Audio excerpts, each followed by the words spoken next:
बिस्मिल्लाहिर्रहमानिर्रहीम। इस वीडियो में हम चार्ज के इर्द गिर्द फील्ड और उसकी इंटेंसिटी को स्टडी करेंगे। फील्ड किसे कहते हैं?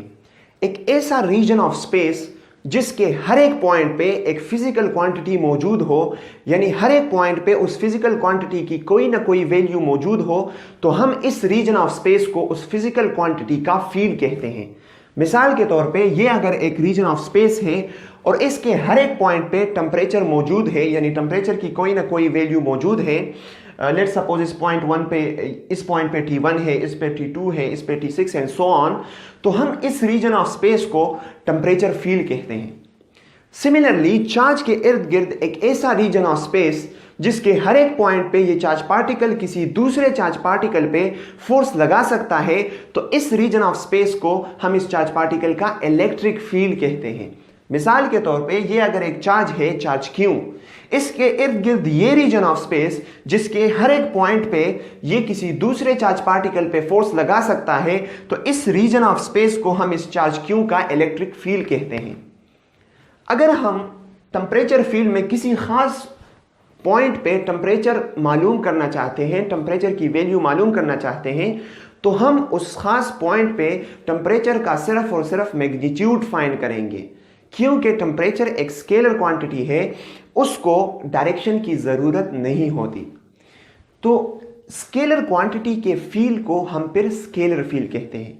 लेकिन इलेक्ट्रिक फील्ड में जब हम किसी पॉइंट पे फोर्स मालूम करना चाहते हैं, तो हम सिर्फ और सिर्फ फोर्स का मैग्नीट्यूड फाइंड नहीं करेंगे, बल्कि मैग्नीट्यूड के साथ साथ डायरेक्शन भी फाइंड करेंगे, इसलिए कि फोर्स एक वेक्टर क्वांटिटी है। तो हम इलेक्ट्रिक फील्ड को वेक्टर फील्ड कहते हैं, इसलिए कि ये एक वेक्टर क्वांटिटी का फील्ड है। अगर हम चाहते हैं कि ये एक पॉइंट है, लेट्स सपोज A, इस पॉइंट पे हम इलेक्ट्रिक फील्ड मालूम करें, तो हम क्या करेंगे कि एक चार्ज पार्टिकल यहां पे रखेंगे और फिर उस चार्ज पार्टिकल पे इस Q का फोर्स मालूम करेंगे, तो ये इसका इलेक्ट्रिक फील्ड हो जाएगा। जिस चार्ज का हम फील्ड मालूम करते हैं उसको हम सोर्स चार्ज कहते हैं, और जिस चार्ज को टेस्टिंग के लिए इस्तेमाल करते हैं, किसी दूसरे चार्ज पार्टिकल का इलेक्ट्रिक फील्ड मालूम करने के लिए इस्तेमाल करते हैं, उसको हम टेस्ट चार्ज कहते हैं और उसको हम Q0 से रिप्रेजेंट करते हैं। अगर मैं इस चार्ज Q के इलेक्ट्रिक फील्ड का मैथमेटिकल फार्मूला मालूम करना चाहता हूं, तो मैं क्या करूंगा कि इस चार्ज Q का इस Q0 पे फोर्स मालूम करूंगा, यही इसके इलेक्ट्रिक फील्ड की वैल्यू हो जाएगी, यही इसके इलेक्ट्रिक फील्ड का फार्मूला हो जाएगा। लेकिन मसला यह है कि अगर हम यहां पे टेस्ट चार्ज को तब्दील करते हैं, तो ये फोर्स भी तब्दील होगा, जिसका मतलब यह है कि फील्ड भी तब्दील होगा। इसलिए कि हम फील्ड डिफाइन करते हैं कि ये Q इस Q0 पे कितना फोर्स लगा रहा है। तो अगर हम टेस्ट चार्ज के मैग्नीट्यूड को तब्दील करते हैं, तो इलेक्ट्रिक फील्ड की वैल्यू भी तब्दील होगी, जिसका कोई फायदा नहीं है। हम फिर कंपैरिजन नहीं कर सकते, हमें कुछ समझ में नहीं आएगा कि इसका फील्ड क्या है, क्योंकि एक ही पॉइंट पे एक ही चार्ज का फील्ड पे डिफरेंट होगा अगर हम टेस्ट चार्ज की मैग्नीट्यूड को चेंज करते हैं। अगर हम ये करें कि इस टेस्ट चार्ज के 1 यूनिट पे इस Q का फोर्स मालूम करें, तो फिर हमारे पास एक कांस्टेंट वैल्यू आ जाएगी इलेक्ट्रिक फील्ड की।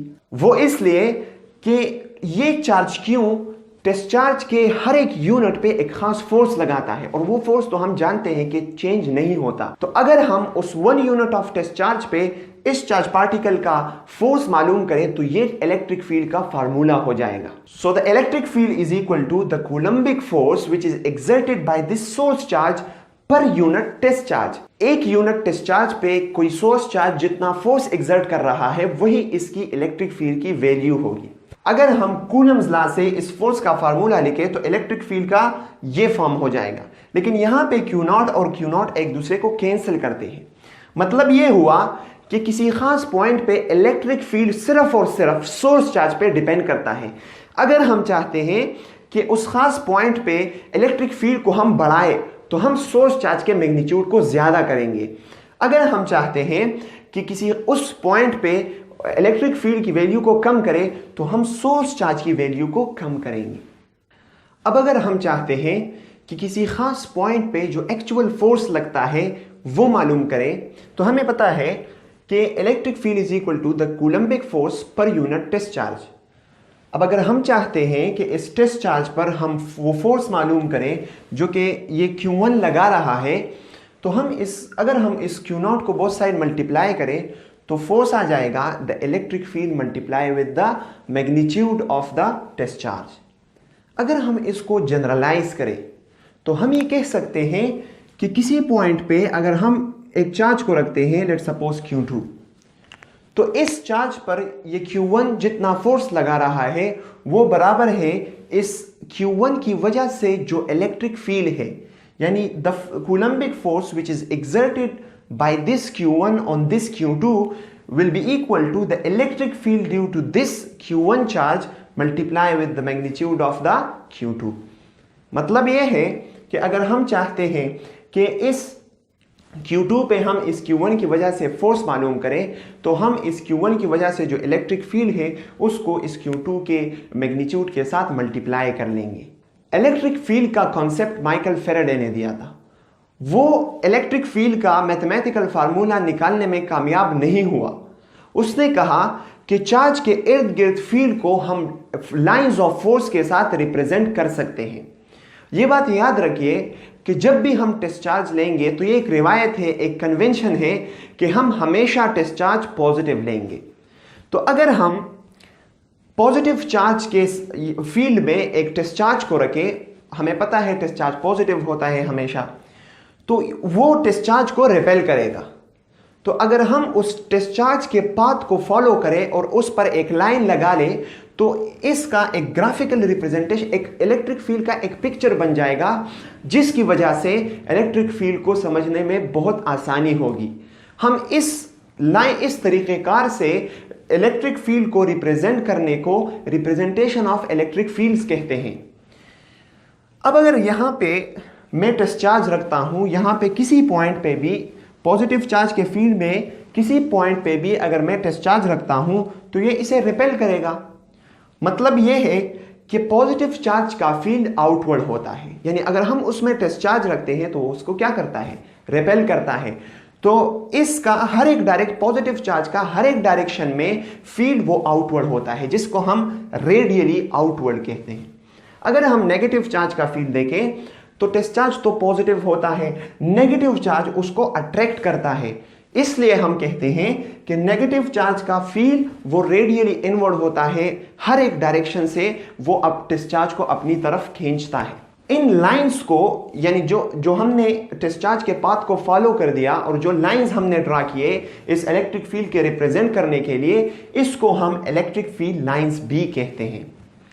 अगर हम पॉजिटिव और नेगेटिव चार्जेस, दो अपोजिट चार्जेस को एक दूसरे के साथ रखें और हम इलेक्ट्रिक फील्ड को ड्रा करें तो कुछ इस तरह का पिक्चर हमारे पास आ जाएगा। यानी अगर यहां पे मैं टेस्ट चार्ज रखता हूं तो सीधा नेगेटिव चार्ज की तरफ जाएगा, इसलिए कि पॉजिटिव चार्ज उसको रिपेल करेगा, नेगेटिव चार्ज उसको अट्रैक्ट करेगा। यहां पे ये लाइंस बेंड क्यों है? ये लाइन इसलिए बेंड है कि यहां पे ये पॉजिटिव चार्ज चाहता है कि मैं इस टेस्ट चार्ज को रेडियली आउटवर्ड में इसे धकेलूं, लेकिन जब थोड़ा दूर ये चला जाता है तो नेगेटिव फील्ड भी वो स्ट्रांग हो जाता है, वो इसे खींचने लगता है। That's why the path is bend. अगर हम इस डायग्राम को गौर से देखें तो हमें यह बात पता चलता है कि इलेक्ट्रिक फील्ड लाइंस पॉजिटिव से स्टार्ट होती है और नेगेटिव्स पर खत्म होती है। मतलब टेस्ट चार्ज पॉजिटिव चार्ज पे अगर हम रखते हैं तो पॉजिटिव चार्ज से मोशन स्टार्ट करेगा और नेगेटिव चार्ज पर मोशन स्टॉप करेगा।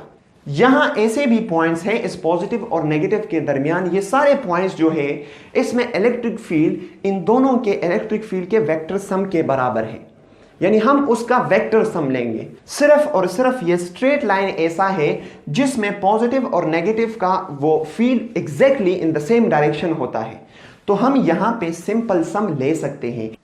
यानी इस लाइन पे जब हम पॉजिटिव और नेगेटिव को जिस लाइन से मिलाते हैं, इस पर electric field, net electric field क्या होगा, वो इस पॉजिटिव चार्ज के फील्ड और इस नेगेटिव चार्ज के फील्ड का सिंपल सम होगा। अगर हम दो सेम चार्जेस को एक दूसरे के करीब रखें, एक दूसरे के फील्ड में रखें और हम टेस्ट चार्ज के पाथ को ट्रेस करें तो इस तरह का कुछ पिक्चर बन जाता है। अगर हम यहां गौर से देखें तो इसके दरमियान जितने भी पॉइंट्स हैं उन पॉइंट्स में रिजल्टेंट इलेक्ट्रिक फील्ड कम हो जाता है। जिसका मतलब यह है कि इन दोनों के बीच में जो पॉइंट्स है वहां पे नेट इलेक्ट्रिक फील्ड इन दोनों के इलेक्ट्रिक फील्ड के वेक्टर डिफरेंस के बराबर होगा, यानी हम इन दोनों के इलेक्ट्रिक फील्ड्स का वेक्टर डिफरेंस लेंगे। यहां पे एक पॉइंट ऐसा भी होता है इस लाइन पे, अगर हम इस लाइन को ज्वाइन करें, दो चार्जेस के सेंटर को अगर हम ज्वाइन करें तो इस लाइन पे एक पॉइंट ऐसा भी होता है जहां पे रिजल्टेंट फील्ड जीरो होता है। अगर हम वहां पे टेस्ट चार्ज रखते हैं तो टेस्ट चार्ज मूव नहीं करेगा, इसलिए कि the resultant force will be zero. अगर ये दोनों सेम मैग्नीट्यूड्स के होंगे तो वो पॉइंट दरमियान में होगा, यानी अगर ये दोनों सेम चार्जेस सेम मैग्नीट्यूड के हैं तो इसके दरमियान में एक ऐसा पॉइंट होगा जिसमें रिजल्टेंट फील्ड जीरो होगा। अगर हम पॉजिटिव और नेगेटिव प्लेट्स रखें एक दूसरे के फील्ड में और हम उसका इलेक्ट्रिक फील्ड देखें तो टेस्ट चार्ज के पाथ को ट्रेस करने से ये इलेक्ट्रिक फील्ड लाइंस आ जाते हैं। यहां पे इस कॉर्नर्स पे ये फील्ड थोड़ा सा कर्व हो जाता है, ये इसलिए कि यहां पे कोई और पॉजिटिव चार्ज नहीं है जिसकी वजह से ये इस तरफ रिपेल नहीं होगा। यानी अगर यहां पे टेस्ट चार्ज सीधा यहां पे आ रहा है, एक तो ये इसे अट्रैक्ट कर रहा है, दूसरा ये दोनों इसे रिपेल कर रहे हैं, सिमिलरली ये भी इसे रिपेल कर रहा है, तो एक स्ट्रेट लाइन में वो टेस्ट चार्ज जा रहा है। लेकिन यहां पे कोई रिपेल करने वाले नहीं है, इसलिए और यहां पे इस पॉजिटिव चार्ज की इंटेंसिटी ज्यादा है तो ये इस तरह इसे रिपेल करेगा। लेकिन थोड़ा आगे आके ये नेगेटिव फील्ड की भी इंटेंसिटी ज्यादा हो जाती है तो ये इसे अट्रैक्ट कर रहा है। इस कर्व फील्ड को जो कि प्लेट्स के आखिर में होते हैं इसको हम फ्रिंजिंग फील्ड कहते हैं। जब हमारे पास field lines, electric field lines वो सेम डिस्टेंस पे हो और वो सेम डायरेक्शन में हो तो हम इसे यूनिफॉर्म फील्ड कहते हैं। यानी जैसा कि यहां पे है कि तमाम के तमाम इलेक्ट्रिक फील्ड लाइंस उनके दरमियान एक खास स्पेसिंग है और तमाम का तमाम इलेक्ट्रिक फील्ड एक स्पेसिफिक डायरेक्शन में है, तो इसे हम यूनिफॉर्म फील्ड कहते हैं। और यूनिफॉर्म फील्ड का डायरेक्शन वही होता है जिस डायरेक्शन में वो इलेक्ट्रिक फील्ड लाइंस होते हैं। अगर हम इस फ्रिंजिंग फील्ड को स्टडी करें तो इसमें ये डिस्टेंस, इनके माबेन जो डिस्टेंस है वो कांस्टेंट नहीं रहता, यानी यहां पे थोड़ा सा डिस्टेंस है फिर यहां पे डिस्टेंस बढ़ जाता है इन दो लाइंस के दरमियान। तो ऐसा फील्ड जिसमें इलेक्ट्रिक फील्ड लाइंस उनके स्पेसिंग में चेंजेस आती है और उनका डायरेक्शन तब्दील होता है उसको हम नॉन यूनिफॉर्म फील्ड कहते हैं। और नॉन यूनिफॉर्म फील्ड का डायरेक्शन मालूम, किसी खास पॉइंट पे उसका डायरेक्शन जब हम मालूम करते हैं तो हम उस पॉइंट पे एक टेंजेंट लगाते हैं और ये टेंजेंट इसका डायरेक्शन हो जाता है। टेंजेंट किसे कहते हैं? एक ऐसा लाइन जो कि एक ग्राफ को सिर्फ और सिर्फ एक पॉइंट पे टच करे उसको हम टेंजेंट कहते हैं। तो नॉन यूनिफॉर्म फील्ड का जब हम डायरेक्शन मालूम करेंगे तो हम एक टेंजेंट ड्रा करेंगे और उस टेंजेंट का जो डायरेक्शन होगा वो उस पॉइंट पे नॉन यूनिफॉर्म फील्ड का डायरेक्शन हो जाएगा। अगर हम एक चार्ज स्फीयर ले लें और उसको एक मेटल सरफेस के साथ रखें तो मेटल सरफेस में जो पॉजिटिव चार्ज यहां पे इलेक्ट्रॉन्स ये अट्रैक्ट करेंगे क्योंकि वहां पे फ्री इलेक्ट्रॉन्स होते हैं, तो फ्री इलेक्ट्रॉन्स इस सरफेस पे आ जाएंगे तो फील्ड कुछ इस तरह का बन जाता है। ये बात याद रखिए कि मेटल सरफेस पे इलेक्ट्रिक लाइंस हमेशा परपेंडिकुलर होंगे। ये इस वजह से, यानी किसी सरफेस के नजदीक वो लाइंस, इलेक्ट्रिक लाइंस इसलिए परपेंडिकुलर होते हैं क्योंकि वहां पे इंटेंसिटी ज्यादा होती है। यानी यहां पे नेगेटिव चार्ज की वजह से जो इंटेंसिटी है वो यहां पे बहुत ज्यादा होती है और इस पॉजिटिव चार्ज का इतना इफेक्ट नहीं होता, तो यहां पे ये क्या हो जाते हैं? परपेंडिकुलर हो जाते हैं। इसका मतलब यह है कि किसी भी सरफेस के नजदीक इलेक्ट्रिक लाइंस क्या होंगे? परपेंडिकुलर होंगे। इलेक्ट्रिक फील्ड का जब हम फार्मूला देखते हैं तो ये r² को इनवर्सली प्रोपोर्शनल है। अगर हम किसी चार्ज के इलेक्ट्रिक लाइंस देखें और वहां पे एक सरफेस रखें तो हमें आसानी से पता चल जाता है कि अगर हम उस सरफेस को नजदीक करते हैं तो उसमें ज्यादा से ज्यादा इलेक्ट्रिक फील्ड लाइंस आते हैं और अगर हम उसको दूर कर रहे हैं तो उस एरिया में जो लाइंस है वो कम लाइंस उसमें आ रहे हैं। इससे हम ये अंदाजा लगा सकते हैं कि जब हम किसी चार्ज के नजदीक जाएंगे तो इलेक्ट्रिक फील्ड लाइंस नजदीक होते जाएंगे और जब उससे दूर जाएंगे तो इलेक्ट्रिक फील्ड लाइंस एक दूसरे से दूर होते जाएंगे। So that's all about electric field and its representation. Thank you guys for watching. Inshallah, see you in the next video.